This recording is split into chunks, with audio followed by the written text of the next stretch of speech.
Et salut Stick, c'est Follow Marshall, on se retrouve pour une nouvelle petite vidéo. Alors cette fois-ci c'est pas du gaming, c'est qu'on va tester une pâte thermique étant donné que vous le savez, je stream beaucoup, je joue beaucoup, je fais de la programmation, etc. Bon, je fais pas des calculs mathématiques de ouf. Donc, disons que ça reste à peu près correct. Par contre, le fait de streamer, de jouer, etc., ça prend pas mal de processeurs et je remarque que depuis maintenant un petit mois, il a un petit peu tendance à chauffer. Le ventilo qui est d'origine, c'est un AMD, d'accord, c'est un 3800X et j'ai l'impression qu'il fait voilà un petit peu plus de bruit. Ça veut dire que le processeur chauffe un peu plus qu'avant.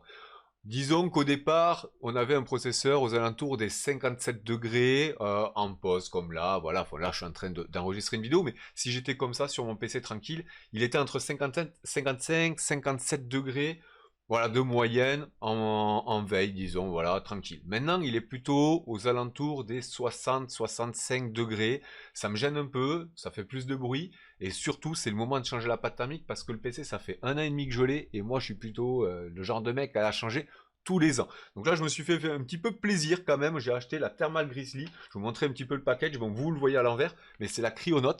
Et des avis qu'il y a un petit peu, ce que je me suis renseigné, elle est quand même assez performante.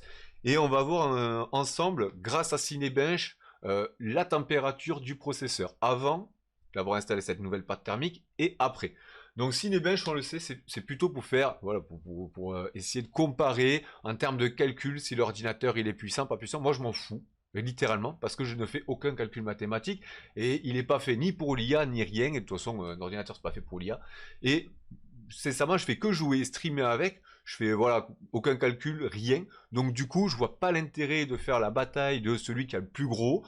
Moi, je m'en fous royal. Le seul truc que je veux, c'est qu'il fonctionne, qu'il puisse streamer avec une qualité quand même à 1080p 60 fps, je puisse jouer en même temps et avoir un bon ratio au point de vue FPS, au point de vue rafraîchissement d'écran en soi, c'est-à-dire qu'il y a suffisamment de sources qui envoient à l'écran pour rafraîchir relativement bien, un 144 Hz, et avoir un jeu, même si c'est un jeu qui pompe un petit peu de proc, par exemple Counter, ça prend un petit peu de proc.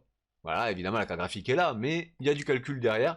C'est pas énorme, mais on peut essayer de voir la différence. Surtout, moi, ce qui me gêne, c'est maintenant le bruit que fait le ventilateur qui est d'origine, d'accord, parce que franchement, il est très bien. Le ventilateur qu'il y a sur les AMD, par exemple le mien, c'est un 3800X, ou celui que vous pouvez retrouver sur le 3700, 3600, etc., suffit amplement. Il y en a même qui arrivent à overclock l'ordinateur de façon pas trop dégueulasse grâce à ce ventilo.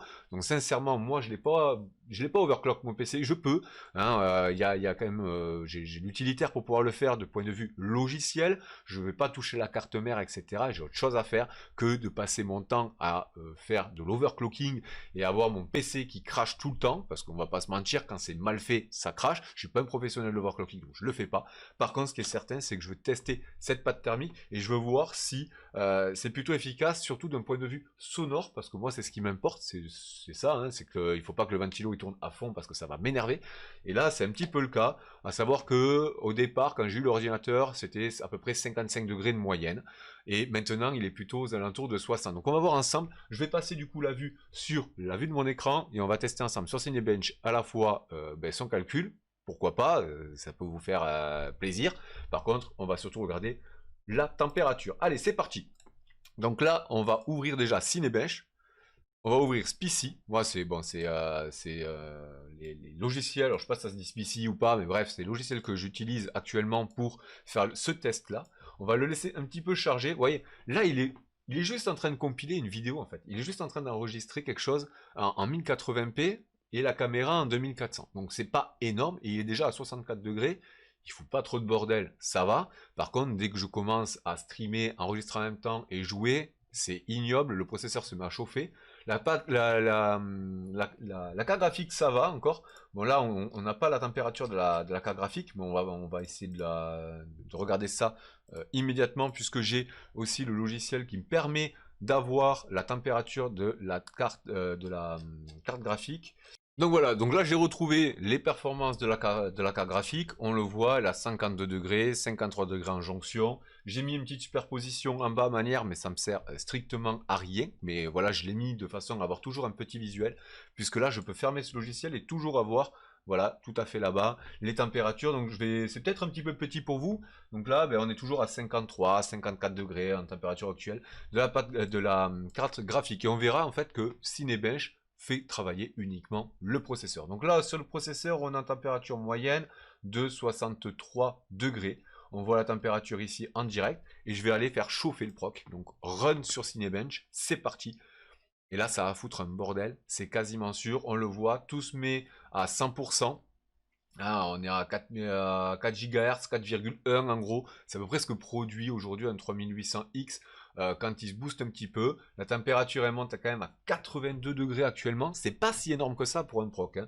Un processeur, faut savoir que ça tient fortement la température, c'est pas trop gênant. Les calculs se font moins vite, mais c'est tout. C'est pas un processeur, ça le dérange pas trop la température, ça va. On verra un petit peu ce que ça donne à la fin. Là, ça monte quand même à 84 degrés.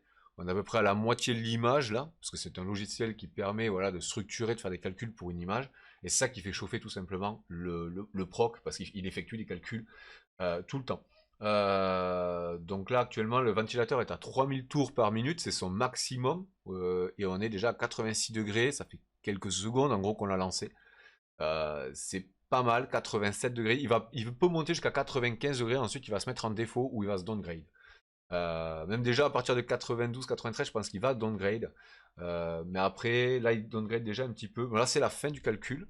On va le rerun. On va vraiment le faire chauffer. Vraiment, je veux que ça chauffe. À savoir que là, voilà, ça revient du coup à 76 degrés. Voilà, il remonte à 85, nickel. Et je veux voir avec deux routes, un petit peu, enfin voilà, le lancer deux fois, un petit peu ce que ça donne. Donc moi, là sur les points, on a 4850, 4857, donc 4860, allez. C'est correct. Franchement, c'est correct. On n'est pas oufissime comme des processeurs overclock de dingue, mais on a un petit peu de la comparaison là avec un Ryzen 7 de 1700X. C'est un octocore et on est à 3455. Ah, là ça a craché un petit peu. Ouais, ça a craché un petit peu. Voilà, on sent que c'est pas fiable à 100%, mais ça va. Il tient le choc. Euh, pour le moment, ça va. Franchement. Après, il y a des trucs encore lancés derrière, hein. Vous voyez, il y a Steam là qui se lance vite fait, qui fait des petits trucs. On va dire 88 degrés, yes, et on va le laisser un petit peu reposer et voir un petit peu ce que ça donne. Bon, déjà, au bout de 10 secondes, on est à 70 degrés, et 1 minute 65 degrés, voilà. Donc maintenant, ce que je vais faire, c'est tout simplement arrêter l'ordinateur, voir un petit peu comment ça fonctionne, sortir sûrement la carte graphique, tout ça, nettoyer le proc. Donc j'en ai pour un petit moment, mais vous, ça sera évidemment direct, puisque cette vidéo sera coupée, relancée. Allez, c'est parti, on se retrouve juste après, une fois que j'ai réinstallé le processeur, etc. Le ventilo, et on va refaire un petit coup de Cinebench. Relais loustique, voilà, donc là je viens d'installer la nouvelle pâte thermique, hein. Ça a été plus ou moins facile, parce que bon, la retirer, ça a été faire retirer en tout cas le ventilo, ça a été facile en soi. Voilà, vous avez quelques images, je vous les mets maintenant. Et en fait, ce qui s'est passé, c'est que la première fois que j'ai appliqué la pâte thermique, le pistolet, il s'est un petit peu emballé. J'ai appuyé un petit peu trop fort, j'en ai mis un petit peu trop. Je me suis dit, allez, ça va passer, ça va le faire. En fait, ça s'est pas du tout passé, ça glissait complètement, c'était du n'importe quoi. J'ai redémarré le PC au début, il voulait pas redémarrer. Du coup, j'ai appuyé sur F2 et ça a démarré. Alors, c'est pas vraiment l'option boot sur mon ordinateur. Puisque mon option boot à moi c'est supprime, d'accord, c'est le supprimer, mais ça a permis à le démarrer. Je l'ai quand même fait deux fois, c'est un petit peu merdé en soi. Je suis allé dans le BIOS, j'ai remis tout simplement le bon disque dur où il y a l'UEFI. Vous savez que l'UEFI c'est un petit peu comme le boot, le BIOS en gros du système Windows qui remplace le BIOS anciennement BIOS, et maintenant ça remarche facilement et correctement. Du coup, j'ai quand même testé un petit peu l'ordinateur, j'ai joué dessus, etc. Parce que vous avez vu l'heure un petit peu, il est un peu tard. Donc je l'ai vraiment testé à balle. J'ai enregistré une vidéo, je suis allé sur Counter, j'ai joué, ça touche, il y a de gros FPS, je suis à 500 FPS constant. Enfin, le minimum, enfin la moyenne de mes FPS sur Counter, c'est 500, tout en enregistrant. Donc franchement, c'est plutôt cool. Et là, maintenant, je rallume le PC parce que j'ai fait plusieurs reboots, etc. pour bien que la pâte thermique chauffe, etc. qu'elle s'étale bien comme il faut, avant de refaire un Cinebench. Alors, je ne sais pas du tout ce que ça va donner. Par contre, ce qui est certain, c'est que là, on le voit en soi, à part quand je touche la souris, évidemment, parce que ça le réveille, mais il est aux alentours des 60 degrés. À savoir que quand je mets le ventilo, parce que là, il est en low, d'accord? Donc il est au plus bas possible, il est vraiment en mode veille, pas de bruit, rien. Mais si je le fous à fond, donc mode high, il y a une petite languette en fait dessous. Il est à 40 degrés, 45 degrés en repos. Là, il est plutôt aux alentours des 65 degrés. On le voit, en même temps, j'enregistre. C'est-à-dire que j'ai la même configuration que tout à l'heure. Là, j'enregistre. Sinon, si j'enregistre pas, il est aux alentours des 53, 54 degrés. Ça va. Comparé à avant, je crois qu'il est aux alentours des 60. Ça veut dire qu'en gros, j'aurais gagné entre 6 et peut-être même 10 degrés. On va voir ça tout de suite avec Cinebench. Là, je vais le mettre en haut, processeur, voilà.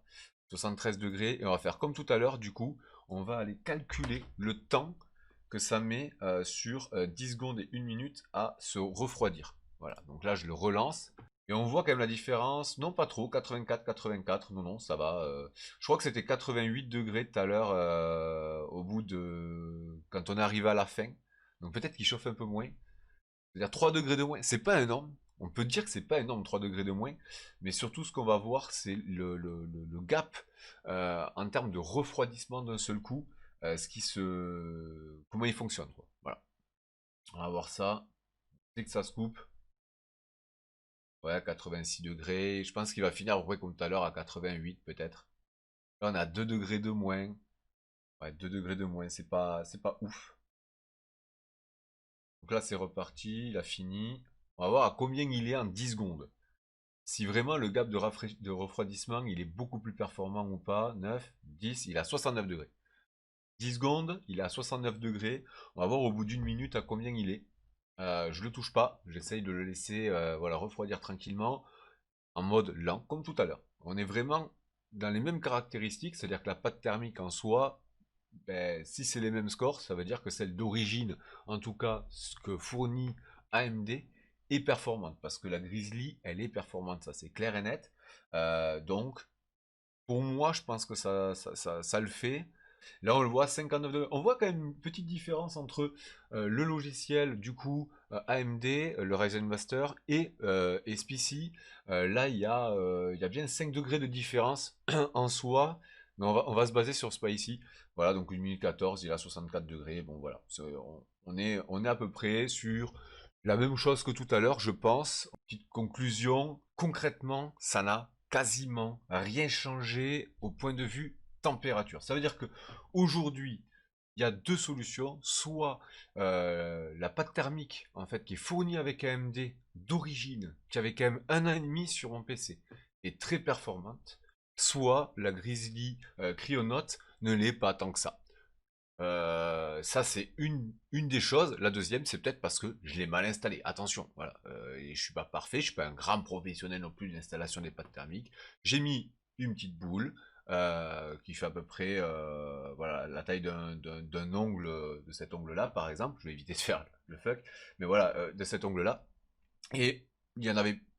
Enfin, franchement, j'ai regardé sur le côté, tout ça avec la lampe, ça n'a pas débordé ni rien. Ça, je pense que ça s'est plutôt bien étalé quand même. J'ai bien nettoyé le processeur, voilà, vous avez vu les images, tout ça. Je pense que c'est plutôt bien installé, sans plus, sans moins, soit.